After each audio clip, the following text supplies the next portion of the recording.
So here we have the Google Pixel Buds Series A.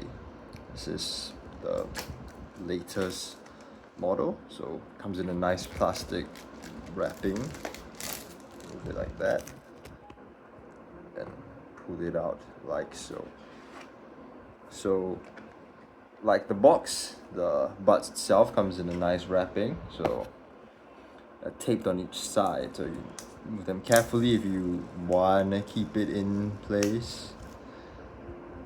Then you have these sides on the top and bottom that you remove, but when you remove one, and there you have it, your buds.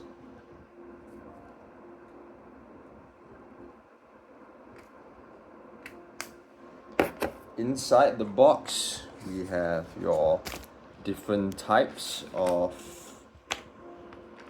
sizes. Comes attached to the menu, so you have two different sizes, big and small, and the mediums are installed already.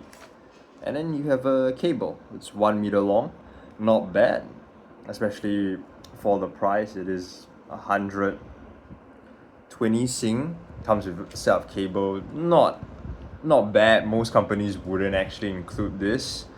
So this is a nice offering, especially for something a bit more mid-tier.